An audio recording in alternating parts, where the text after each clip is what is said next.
A gente precisa aprender a como lidar com cada uma dessas emoções. A gente pega lá os nossos divertidamente lá na cabeça e tem sempre um no controle, não é só a raiva que está lá na frente, não. Então tem que todo mundo ali se mexer. Eles precisam todos eles funcionar. Isso faz parte do... E o nosso corpo precisa disso, dessa movimentação, da alegria, da euforia, da tristeza, de tudo isso. Então a minha palavra é sempre essa, sabe? De realmente se permitir. Esquece, se você não teve essa chance quando era criança, se você não teve, procura fazer diferente ou entender o que pode continuar sendo feito, né? Então é a consciência. Consciência, eu acho que é tudo, assim. E a vontade de fazer. A vontade de fazer. Então, se você tem um propósito de fazer teu filho, né? Que tem uma vida feliz, próspera, e isso aí é fundamental, você tá perto dele.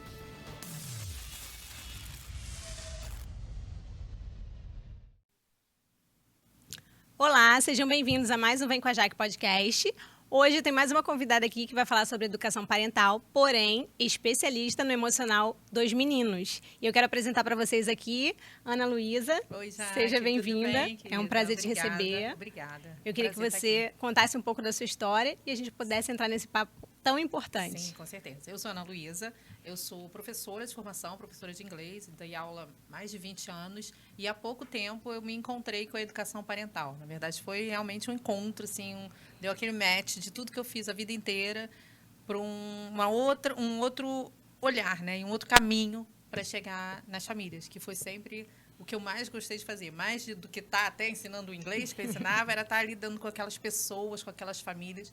E a educação parental veio para atender muita coisa pessoal também, porque eu sou mãe também, mas para a gente espalhar isso aí, né? Que é muito importante, essa questão da consciência do que a gente faz com as nossas crianças e adolescentes. E aí, há quantos anos que você está trabalhando especificamente nessa área? Eu comecei a estudar educação parental em 2023, mas desde o ano passado que eu venho realmente mais criando conteúdo, fazendo palestras, os seminários, e há um ano e pouco aí trabalhando de forma mais ativa. E aí eu vi que você se especializou principalmente nos meninos. Por que o seu interesse em se especializar nos meninos? Eu adoro responder essa pergunta, tá? Porque cada vez que me perguntam, eu já ouvi essa pergunta de várias formas, inclusive de vários tons, mas cada vez que eu respondo essa pergunta, eu encontro mais um lugarzinho, assim, de é isso mesmo que eu quero, De sabe? confirmação, De confirmação. que lindo. E esse caminho, ele veio de uma forma até meio natural, porque tem uma questão pessoal e social. São dois vieses aqui que eu preciso sempre falar disso. Tem um lado pessoal, que a minha história com os meninos, eu acho que vem desde antes de eu nascer, assim, né? Que eu sou aquele bebê que a gente chamou de bebê arco-íris, né? Que vem depois de uma gestação, que não concluiu e que se entendeu na minha família que era um menino. Nunca se soube, porque naquela época não tinha muito, mas existiu. Então, eu sou a terceira filha dos meus pais. Então, esse menino não veio, eu vim logo depois, né? Para ser o menino da família. Ah, né? tá. Então, ali dentro, eu vim nessa função. E cumpri. Mas isso veio de forma muito natural na minha vida, sabe? Então, eu tenho duas irmãs. Minha família é muito de mulher. Tenho duas irmãs, muitas primas, muitas tias e tal. Mas o meu contato, por exemplo, se eu pensar na minha vida escolar, a maior parte eu tive amigos meninos. Meus grupos de amigos, eu tinha boas amigas até hoje, mas eram em quantidade muito mais de meninos do que meninas. Ah, então você era daquelas que gostava mais de estar com os Com meninos. os meninos, sempre fui. E peguei algumas coisas do meu pai, assim, que era um homem que não é um homem o machão, assim, nunca foi um homem sensível e tal, mas tinha aquelas coisas, gostava de futebol e tal, de jogo, de videogame, e isso eu fui internalizando também. Então, eu fui, né, cumprindo aquele papel ali. E fui ser amiga dos meninos a vida toda. Tanto que quando eu fui fazer letras, eu sou formada em letras, eu cheguei no primeiro dia, eu não lembro, esqueço até hoje. Eu olhei aquela sala de mulheres, eu falei, meu Deus, como é que eu vou viver aqui? Como é que eu vou conviver com essas pessoas? Eu não sei fazer isso. E, enfim, a gente aprende e convive. E além disso tudo, dessa questão minha de sempre ter tido mais facilidade mesmo de lidar com os meninos, como professora, eu sempre tive uma ligação muito forte com os alunos, meninos, que tradicionalmente têm essa questão, às vezes, um pouco mais difícil, né, de comportamento e tal. Sempre tive essa conexão muito fácil. E aí vim ter um menino, né? Eu tenho um único filho que é um menino, que está com 12 anos agora. Qual o nome dele? João Antônio. Ah. E aí a gente vê, quando eu tive o João Antônio, foi muito, muito forte isso para mim, que aí parece que eu entreguei para ele. Agora você é um menino, agora eu posso ser a menina. Então, vamos lá. E isso é muito forte, assim, quando a gente começa a perceber o quanto que a gente, mulher mesmo, é invadida por ideias machistas ainda, né? De você ter que se esforçar para quebrar aqueles ciclos, né? Aquelas repetições que a gente faz sem pensar, né? Por que eu lido com os meninos assim? Por que é diferente um menino e uma menina? Até onde? Fora biologicamente, né? O que mais tem de diferença? Por que tem esse tratamento? Então, isso foi muito forte para mim quando eu soube que eu estava grávida de um menino. Eu falei, não posso ficar nessa coisa de comprar tudo azul para um menino. Isso eu fugi. Apesar do quartinho dele ter um céuzinho azul, mas as roupas dele eu não tinha azul praticamente, porque eu queria fugir. Foi de forma consciente. Parece besteira, mas foi de uma forma consciente, sabe? Para tentar começar a quebrar essas repetições. Que começa assim, uma besteira, a cor da roupa, mas vai aumentando, né? Assim, em escala. E aí eu entendi qual era a função social disso. Porque, obviamente, a gente tem uma educação muito forte, a gente vem fazendo esse trabalho forte com as meninas, né? Mas é uma educação quase que de defesa. Né? As meninas aprendem a se defender. Mas elas só precisam se defender porque os meninos não foram educados a não agredir. E aí elas se sentem ameaçadas e elas precisam se defender de isso. tudo, tomar cuidado com mas tudo. Mas não é isso que a gente ensina as meninas. Quando na realidade a sociedade... E elas, isso aí é muito louco, porque elas vivem num esquema de alerta o tempo inteiro, né? Então, assim, que momento que eu vou poder baixar a guarda e me relacionar de forma boa com os meninos? Isso é muito complicado, né? E é complicado para os meninos também, pequenos, novos, né? Se entenderem nisso aí. Então, eu entendi que isso tinha uma função social nesse sentido, sabe? Porque eu te falei que eu já escutei essa pergunta de várias maneiras, inclusive de forma... Como assim você vai falar dos meninos? São as meninas que são agredidas, são as meninas que são violentadas. Sim, com certeza, eu não faço pano nada para isso. Mas eu entendo que o motivo disso acontecer é porque também a educação emocional dos meninos é preterida, é esquecida. Pelo contrário, né? Na verdade, ela ela é distorcida. Quais são as emoções que são permitidas para os meninos? Geralmente não fala, raiva, não chora. Só não... a raiva. Ele pode ter raiva, ele pode agredir, ele pode brigar. Mas ele não pode chorar. Ele não pode... Como é que ele vai dizer que gosta de alguém? Assim, para um amigo, um menino, vai dar um beijo no menino? Olha que esquisito, né? Então, essas coisas, assim, foi o que eu falei. Eu falei que é preterida, mas, na verdade, ela é distorcida. Então, você não pode chorar, você não pode fazer isso, você não pode. A raiva você pode. Então, é assim que eles crescem. É assim que eles crescem. E é tão forte isso que a gente precisa, de forma consciente, mudar isso. Porque senão a gente, mulher mesmo, mãe, a gente repete isso. A gente aceita comportamentos mais agressivos de meninos do que de meninas. Né? Até quando a gente fala das meninas, se comporta direitinho, é uma mocinha. Quando elas têm a primeira menstruação, ficou mocinho. O que isso quer dizer? Ninguém fala você agora é um mocinho. Ninguém fala isso para o menino. Né? Então, essas diferenças de palavras que parecem besteiras, mas é o que você vai colocando para o teu filho de registro ali, né? Então, tudo bem eu brigar com o menino. Não, claro que você vai chegar, não pode brigar, mas você aceita. Isso não adianta falar que não. É mais aceitável uma briga de meninos do que de meninas. Mais aceitável. Mas fisicamente falando, né? Então, são coisas que a gente precisa, de forma consciente, mexer para socialmente a gente fugir dessa guerra dos sexos que existe. Eu acho que isso é o mais importante, fugir dessa guerra, né? É isso. Então, a minha intenção não é proteger os meninos. Pelo contrário, no fundo, na verdade, eu quero tirar das meninas essa questão de alerta. Então, quando eu falei da minha questão pessoal, eu não quero que meu filho seja uma ameaça para as meninas. Eu quero que meu filho seja companhia, eu quero que meu filho seja um parceiro. Não quero que ele seja uma ameaça. Né? Porque isso é muito óbvio. Se você está andando na rua à noite e vem uma mulher na tua direção, você pode até... porque de noite está deserto. Pode ter alguma desconfiança, mas se vier um homem, certamente você vai ficar com medo. Muito mais. Não importa o tamanho, a cor, nada disso. Você vai ter medo. Você vai ficar... Como é que se vive assim, gente? O tempo inteiro é alerta. Né? Então, a minha intenção é essa, é social. É pessoal, porque eu tenho um menino em casa, obviamente, não tenho como negar que não seja. Mas por que isso? Eu penso ele na sociedade como adulto. Mas criar ele para ser um protetor, alguém que está ali ajudando, para ser um companheiro e não para ser um agressor, um destruidor, que infelizmente a gente sabe que... A gente vê pelos inúmeros acontecimentos aí com mulheres, né? Então, é isso. Eu não passo pano para nada disso, sabe? Eu não finjo que eu não sei os números de feminicídios e tal, os absurdos que acontecem. Mas a intenção é essa, é olhar lá no iniciozinho. Né? Olhar o porquê que isso está acontecendo. Né? Então, esse que é o meu caminho, assim, de olhar para os meninos nesse sentido. E aí a gente também tem visto que agora está muito em alta essa série da adolescência.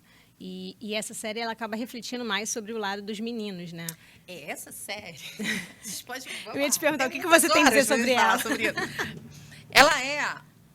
Ela é difícil até de descrever, mas ela abrange tantos pontos que eu não consigo nem. Ela não é sobre adolescência, exatamente. Ela tem um adolescente ali que é o caminho que a gente vai olhar as outras coisas. Ela é uma amplitude gigante, como todo ser humano é.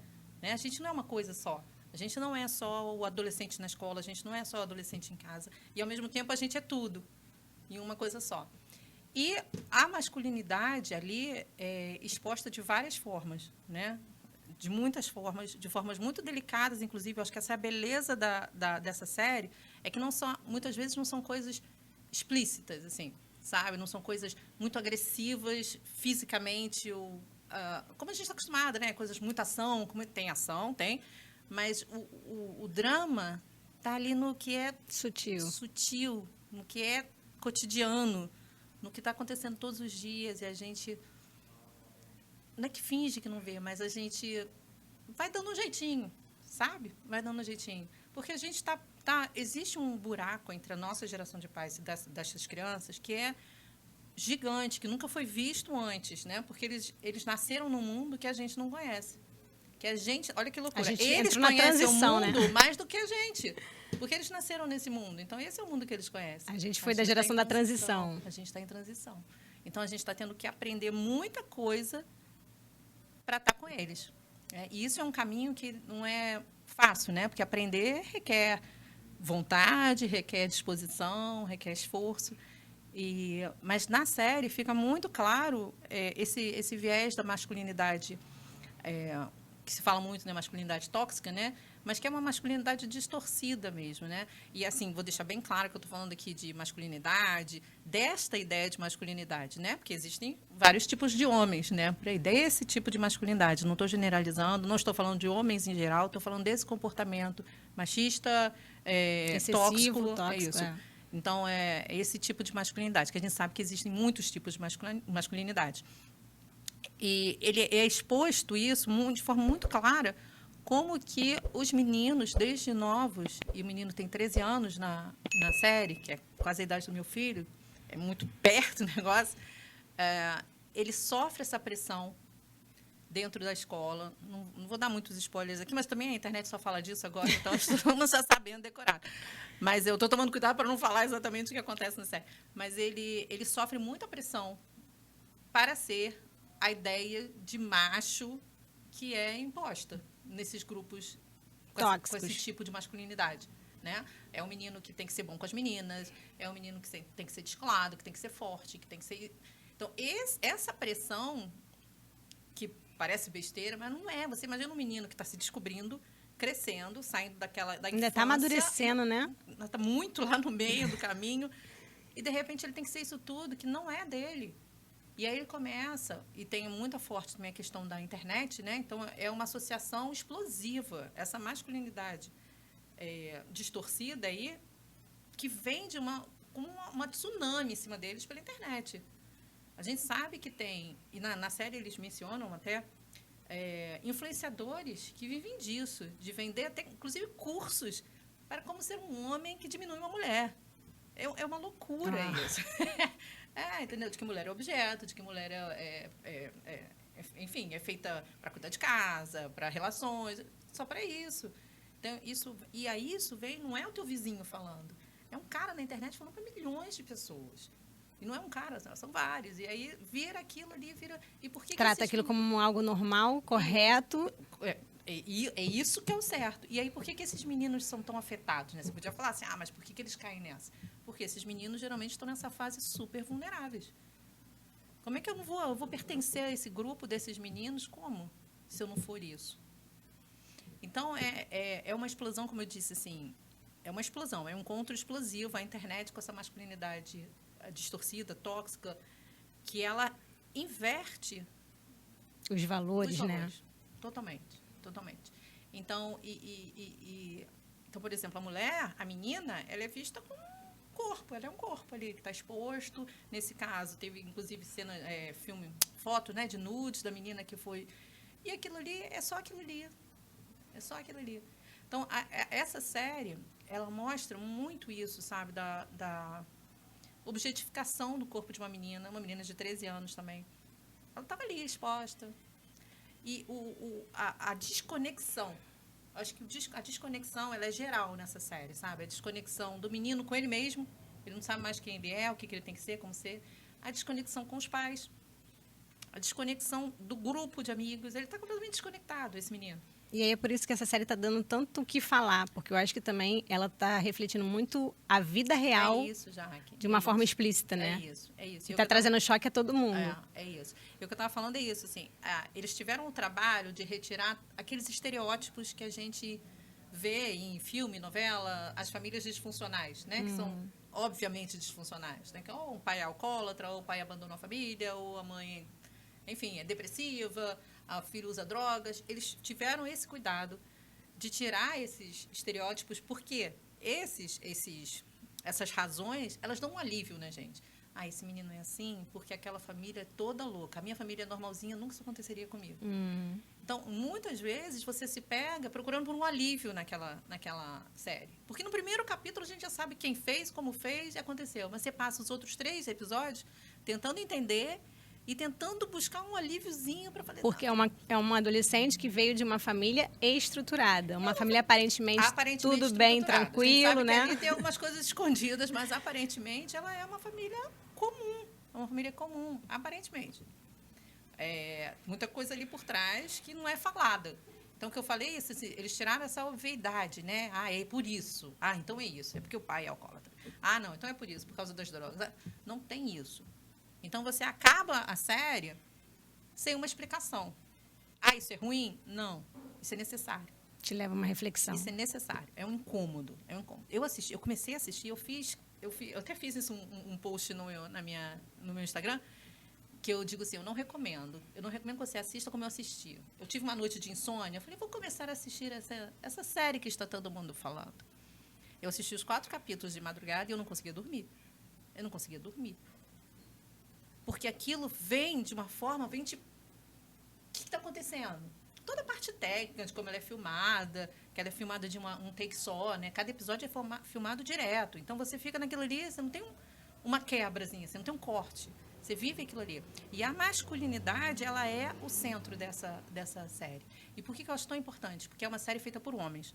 E eu acho que é muito importante homens falarem sobre isso. Porque a gente fica num lugar de quem sofre essas agressões. Isso. Quando você vê um homem começando a falar sobre isso, você consegue, de repente, gerar mais identificação, né, com os outros homens. E você começa a perceber que tem homem que já está percebendo isso aí. Ele consegue identificar as falhas dele, aonde ele faz isso, sem que ele perceba, no automático, né? Exatamente. E a gente sabe que tem. A gente sabe que tem. O próprio pai do menino, ele tem momentos que ele fala de como ele foi criado, com violência, que o pai foi violento. Então, ele tem já uma consciência disso, que ele não queria repetir isso. Por isso que eu te falei até do início da necessidade da consciência para quebrar ciclos. E ele não entende como é que o menino se transformou nisso, né? Mas ele mesmo cometia outras violências, não físicas, nunca bateu no menino, mas forçou o menino a ir para o futebol, forçou o menino a ir para o boxe, tinha vergonha quando o menino não era bom no esporte que ele esperava. Isso é violência. A gente precisa também desmistificar essa questão da violência, de que a violência é só física. Não, tem a sexual, a psicológica. A psicológica é uma louca, das piores porque você também. Não vê as marcas. As marcas ficam na alma. Exatamente. E a gente mesmo, como filho, tem dificuldade de reconhecer que meu pai está sendo violento comigo. Como que seu pai está sendo violento? Ele nunca encostou um dedo em você. Até parece, em alguns momentos, você fica assim, meio ingratidão, né? Não, e essa relação do menino com o pai é muito forte nessa série, sabe? Uma coisa me chamou muita atenção, ele não chama pela mãe em instante algum. Ele quer o pai, ele pede para o pai acompanhar ele liga para o pai. Então, no final, ele faz uma ligação para o pai, e o pai está no Viva Voz, ele fala, tua mãe está aqui também. Ele fica até meio, é? Tá. Tudo dele é com o pai. Por quê? Esse menino está numa fase essa pré-adolescência, adolescência, de referência do mundo. né? Até a gente pode dividir, assim, a gente divide a nossa vida e tal em setênios, normalmente, né? Então, depois dos 7, 8 anos, o menino começa a sair daquele campo da mãe, né?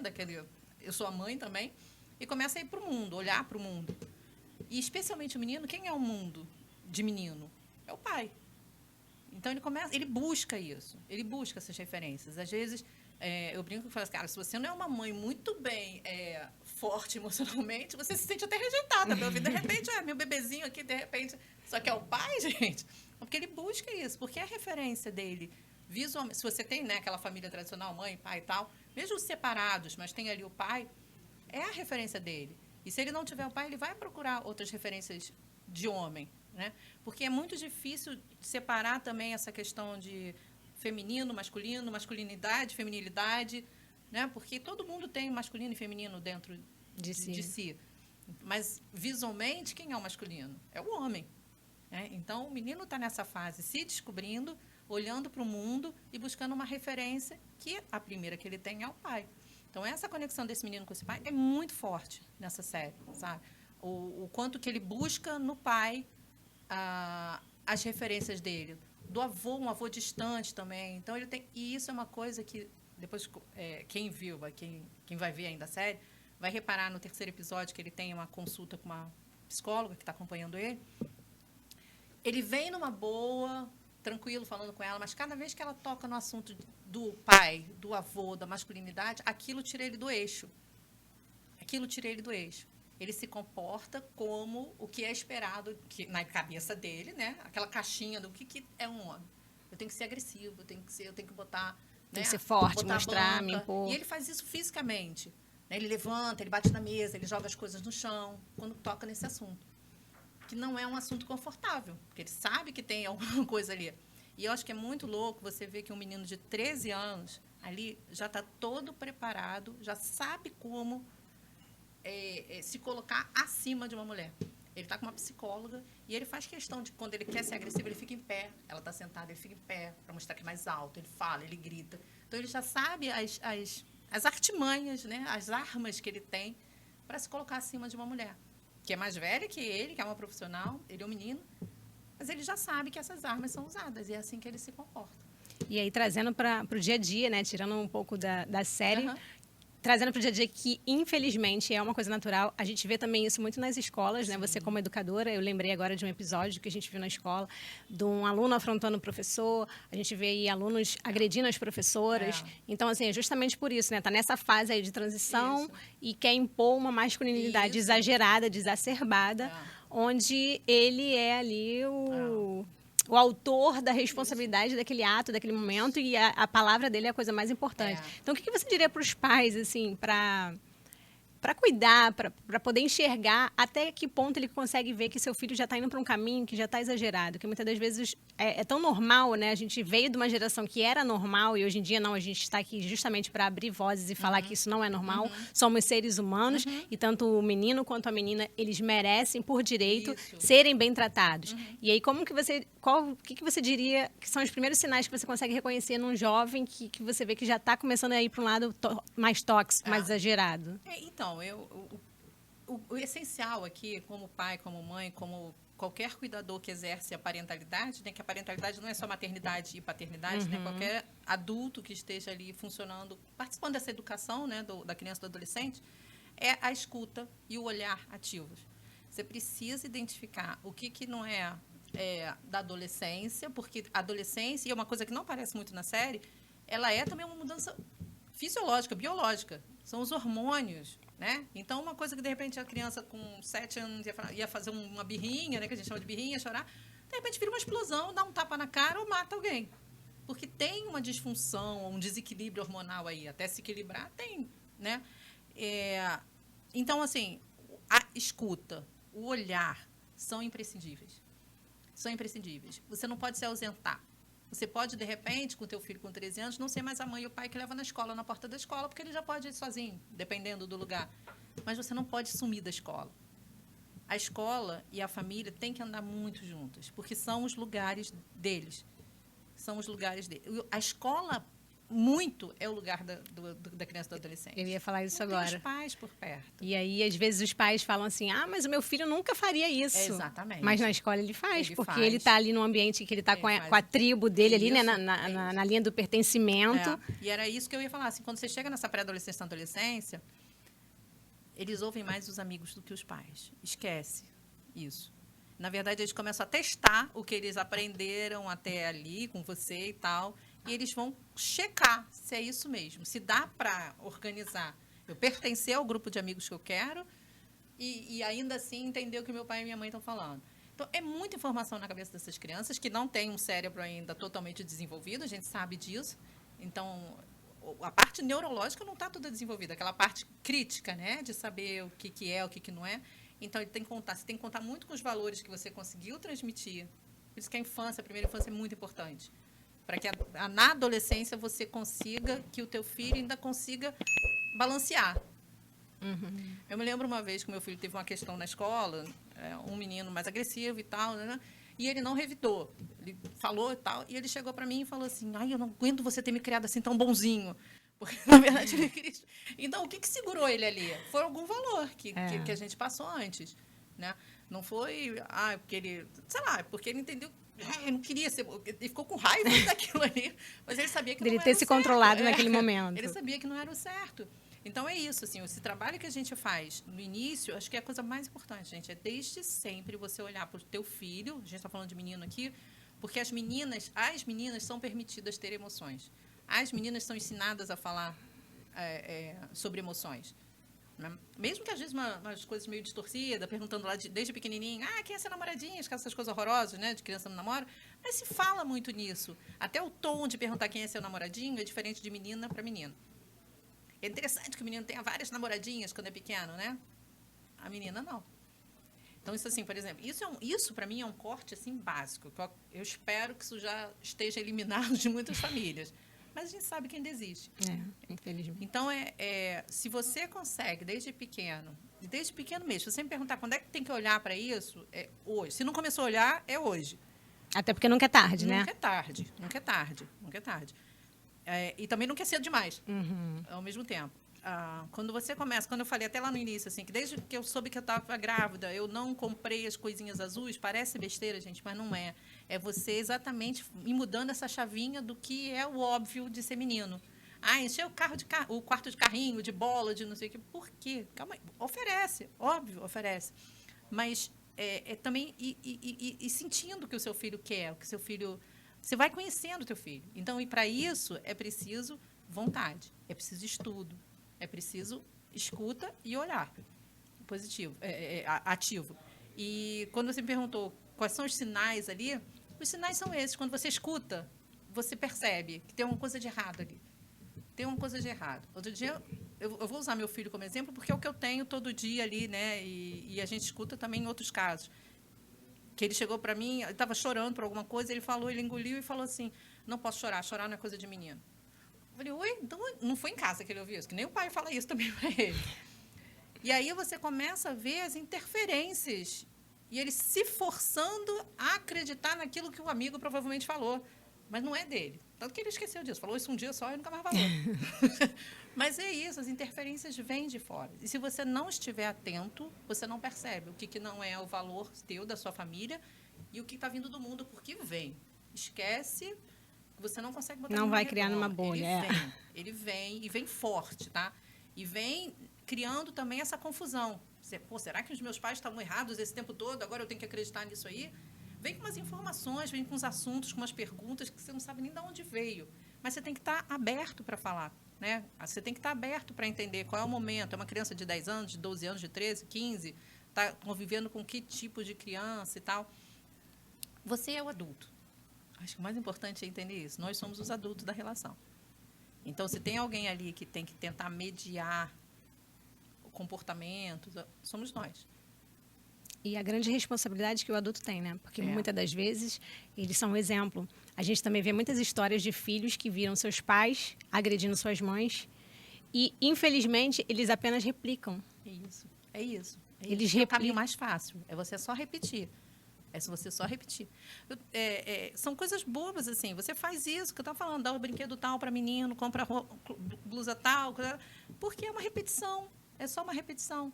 E o que eu te falei também da questão de ser uma fase que ele está olhando para o mundo e o pai A referência. é a primeira referência de homem que ele tem, isso é um fato. Ele decidir fazer diferente exige um esforço enorme, enorme, que geralmente não é concluído ali com os 10, 12, 13 anos, não é. Pode ser que lá adulto ele fale, eu não quero fazer isso. Mas aí vem um outro trabalho de consciência, de autoconhecimento, de conhecer o mundo. Então, antes de qualquer coisa, é a educação. E não existe educar uma outra criança sem você se... autoeducação, né? Você tem que se educar. A gente estuda para tudo, já que a gente estuda para tudo e não estuda para ser pai e mãe. E hoje em dia tem tanta informação, tanto conhecimento, né? É só buscar. E isso aí também tem uma questão do machismo, né? Do que a gente fala de patriarcado. Eu geralmente evito essas palavras, porque essas palavras vêm com umas questões meio, né, mais difíceis, assim. Mas é essa questão realmente da mulher ser... nasceu para ser mãe. Naturalmente, a mulher tem que saber ser mãe. Vai ser... como é que se fala? Instintivo, um instinto maternal. Quem que disse isso, gente? Quem que disse isso? Esse tipo de masculinidade, de opressão, né, de força, de poder, não é natural. Não é natural, não é da nossa natureza. Porque senão, que animal que você está se referindo? Somos animais, né? Todos lá no reino animal e tal.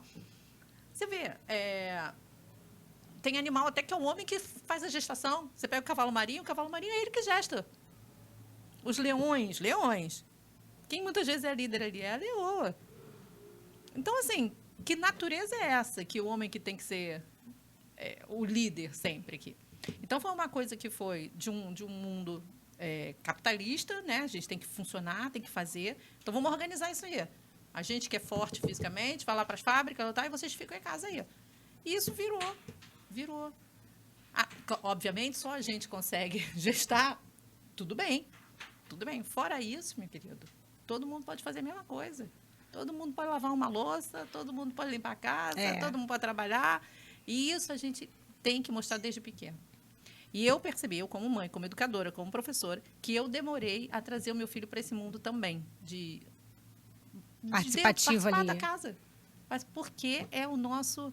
É o automático, natural, né? É o natural. automático. A gente veio de uma geração em que os pais faziam e as mães estavam em casa. Hoje a gente já é de uma geração de transição. A gente não somos as donas de casa somente, né? Mas somos esperadas ser. Esperam que a gente seja a dona de casa. Mesmo que a gente trabalhe o dia inteiro fora. É o esperado, a maioria é o esperado. E aí a gente precisa ensinar que não é só a gente que tem que fazer as coisas, que né? não é uma ajuda. Você não está sendo bonzinho com a mamãe me ajudando. Você está fazendo parte da tua casa, das tuas coisas. Obviamente, não vou pedir para uma criança de 6 anos fazer faxina no banheiro. Né? Mas, assim, dentro das possibilidades, dentro das necessidades também, muitas vezes, que a gente também tem que olhar que tem pessoas que têm condição de, sei lá, levar a criança na escola de carro até os 13, 14 anos, ou quanto quiser.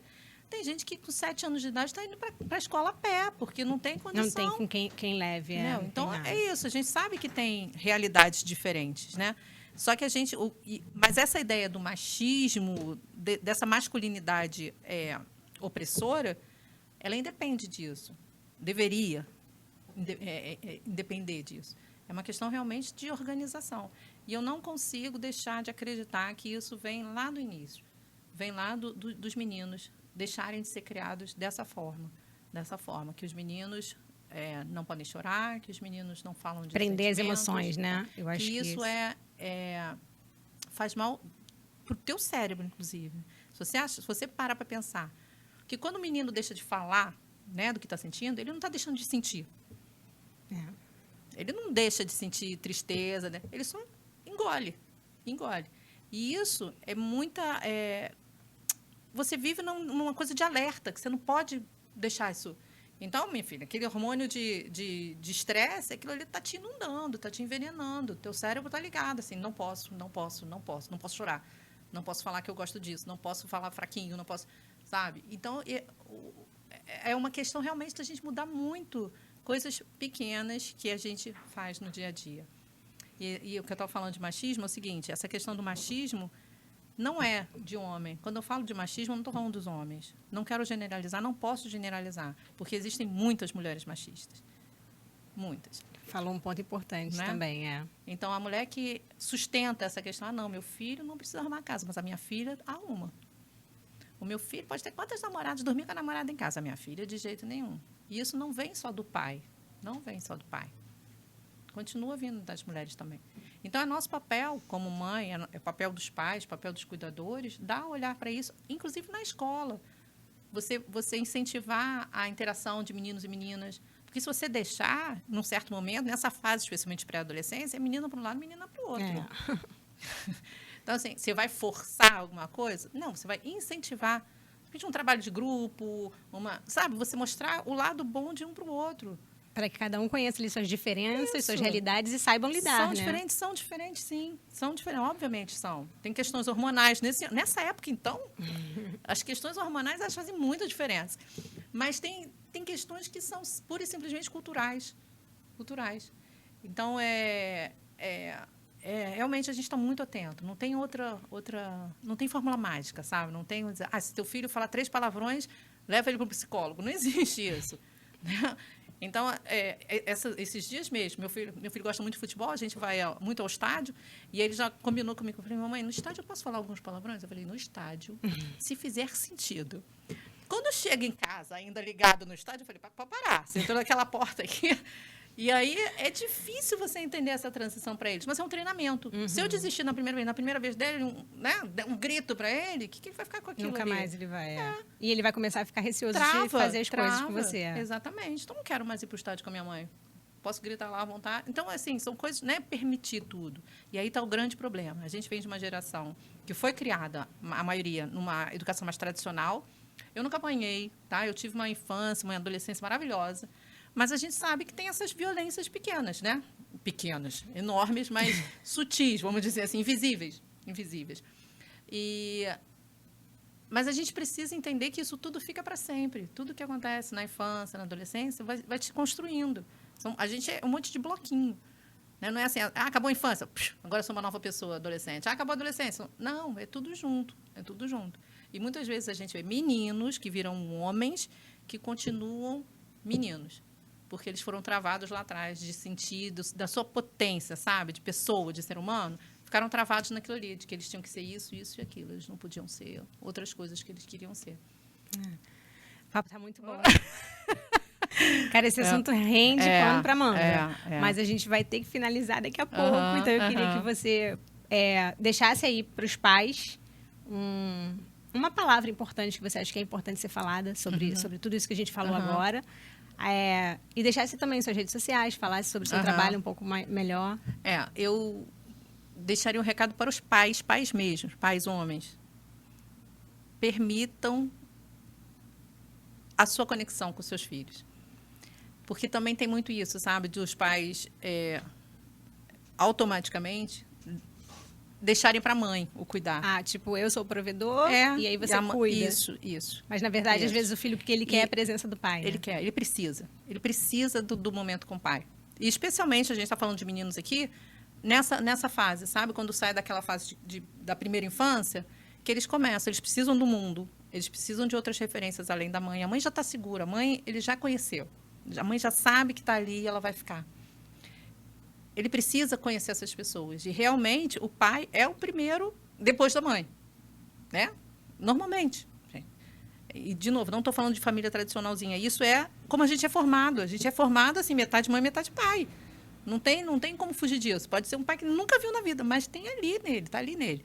E ele vai procurar outras referências, se ele não tivesse fisicamente. Então, pais, permitam essa conexão. Entreguem.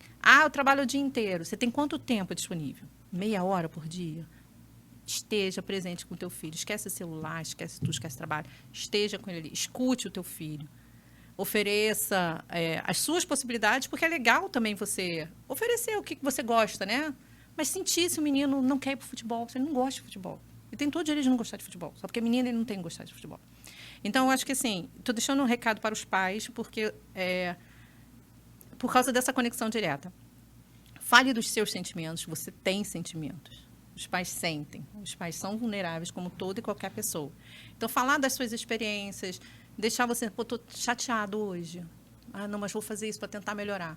Eles precisam entender que nós mães, às vezes a gente tem uma liberdade maior para falar do que está sentindo, né? A gente tem essa cultura. Mas pais e mães têm essa função de mostrar para as crianças que qualquer um de nós, menina, menino, mulher, homem, a gente tem sentimento, a gente pode falar, a gente precisa aprender a como lidar com cada uma dessas emoções. A gente pega lá os nossos divertidamente lá na cabeça e tem sempre um no controle, não é só a raiva que está lá na frente, não. Então tem que todo mundo ali se mexer. Eles precisam, todos eles funcionar. Isso faz parte e o nosso corpo precisa disso, dessa movimentação, da alegria, da euforia, da tristeza, de tudo isso. Então, a minha palavra é sempre essa, sabe? De realmente se permitir. Esquece, se você não teve essa chance quando era criança, se você não teve, procura fazer diferente ou entender o que pode continuar sendo feito, né? Então, é a consciência. Consciência, eu acho que é tudo, assim. E a vontade de fazer. A vontade de fazer. Então, se você tem um propósito de fazer o teu filho, né? Que tem uma vida feliz, próspera, e isso aí é fundamental, você está perto dele. Muito bom. As minhas redes sociais, quer falar, é isso. Meu Instagram é @analuiza.serfamilia. Lá eu falo de família, de parentalidade, mas meu foco é da educação emocional dos meninos. Qualquer dúvida que vocês tiverem, vocês podem deixar aí na descrição ou entrar em contato direto com a doutora Ana Luísa. Doutora não, né? A educadora. Educadora. Posso dar mais um recado? Sim, claro. Agora em maio, dia 17 de maio, a gente está produzindo um seminário sobre os desafios familiares. A gente fez uma pesquisa de quais são as grandes questões que as famílias estão passando no mundo de hoje, né? E são 10 palestras com vivências, com convidadas especiais, com especialistas, cada uma numa área, para falar de vários temas. São os temas mais abordados e mais trazidos à tona. Tem a questão, a minha palestra, por exemplo, vai ser sobre o silêncio dos meninos, né, o que acontece quando eles não podem sentir, mas vai ter palestra sobre educação parental também na escola, mas educação emocional da família, sobre consentimento, sobre diversidade, sobre, enfim, uma questão, são muitos assuntos, são os assuntos mais importantes que a gente enfrenta como desafio realmente na nossa família. Uau, muito bom. E é um seminário que ele é voltado para profissionais de educação, da saúde, professores, mas muito também para as famílias. Né? Então, os pais seriam importantes participar. Muito. Quem gosta desse assunto, quem tem interesse. Isso, dia 17, e eu espero que todos tenham, né? Se a gente tem filho por aí, então não tem interesse. Dia 17 de maio, agora aqui no Rio, no Recreio. Tem todas as informações lá na minha página, lá do Instagram, no meu perfil do Instagram. E a gente espera todos vocês lá, porque quanto mais gente a gente conseguir alcançar, isso é um trabalho de formiguinha, né? Até entender que isso realmente a gente precisa estudar para a gente conseguir lidar com essas crianças, com esses adolescentes que estão no mundo que eles conhecem melhor do que a gente precisa se unir para isso. Então, o seminário é uma grande possibilidade para isso. Muito bom, muito obrigada. Obrigada, Jaque. Obrigada mesmo. Eu que agradeço. Eu tenho certeza que esse assunto vai tocar aí a vida de muitas pessoas. E eu conto com vocês para se inscreverem no canal, compartilharem. Muitas das coisas que foi falada aqui, às vezes muitas pessoas acabam errando por falta de informação. Então, hoje em dia é tão fácil, né? Tem redes sociais, tem canais aí para que vocês possam buscar informação e buscar seminário, estudar, buscar conhecimento é sempre muito importante. Então, eu queria agradecer a vocês por mais uma vez estarem aqui e até a próxima. Vem com a Jaque.